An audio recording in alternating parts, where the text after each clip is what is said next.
बेला 5टा समय मु सारा भाई बहनी आए सती से पिंटू बोली से बाड़ी की मारची आ चारि भाई आ गाड़ी शुणी जे शुणा पाऊँ से कलकत्ता गुंडा घिनी जाइला। पुअर हत्याकारी को गिरफ दाबी पाणीकुल स्थित एसपी कार्यालय द्वारस्थ हेले बापा। अभियोग अनुसार गत 5 तारिख शनिवार धर्मशाला थाना अंतर्गत अराबल ग्रामर अजय सामल को पुओ पवित्र सामल को मृतदेह निकटस्थ अंचल मिलता किंतु पुओ को हत्या करा बापा धर्मशाला थाना लिखित अभियोग करते। तेबे मृत पवित्र बापा इतला देवार 13 दिन बीती जाते धर्मशाला पुलिस घटनार सत्यासत्य उपर पर्दा हटई पारिना। तेणु आज जाजपुर पाणीकुल स्थित एसपी कार्यालय मृतकों बापा और परिवार लोके पहुंची न्याय भिक्षा करपटे जाजपुर एसपी विनीत अग्रवाल घटना गुरुतर सन्देह तदंत करेंगे परिवार लोक प्रतिश्रुति देते। अजय कुमार सामल सन्देह तो कर मारी झीर बाप भाई 3टा पदार किसी लोक गाड़ी कर आसी मारी आमर पुअर जी सांग सी ए मेन अच्छी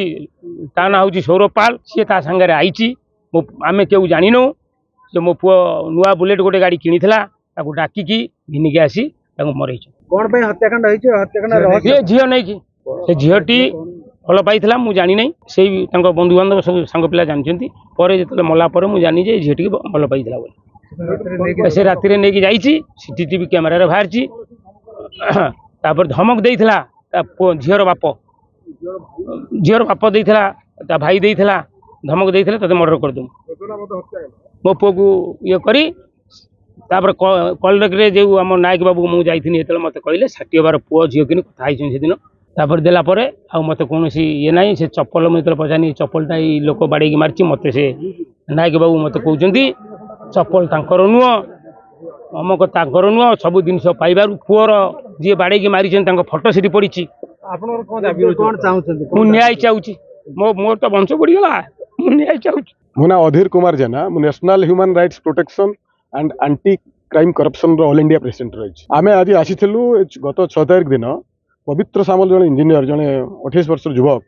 बर्बरचित भाव केते जन संदिग्ध अपराधी मैंने से अंचल मर्डर कर अंचल गोटे पंचायत में से 10-15टा पंचायत लोक समस्ते माने माने मिरमाण अच्छा समस्ते स्तब्ध हो जाती जे पुलिस प्रशासन कथा जानी बर्तमान 15 दिन होगा कि तार बापा को जाई पचारिया कथा जो मैंने आसोसीएट अच्छा जो मैंने राति गाड़ी जाइए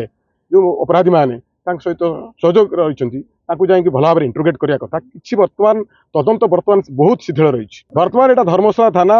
अंडर जाऊँगी तपन नायक रही इन्स्पेक्टर एवं ताकू एसडीपीओ आमर संजय पट्टनायक केसटा टेकअप कर आम आज माननीय एसपी विनीत अग्रवाल को आज आसीलु 100 ऊर्ध लोक आम आसलु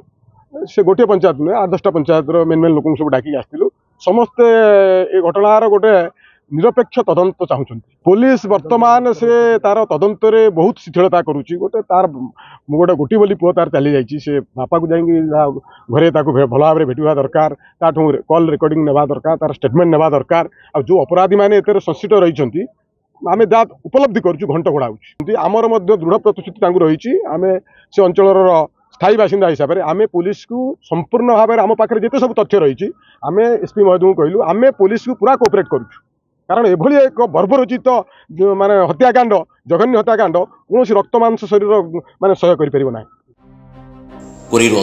रिपोर्ट जाजपुर न्यूज।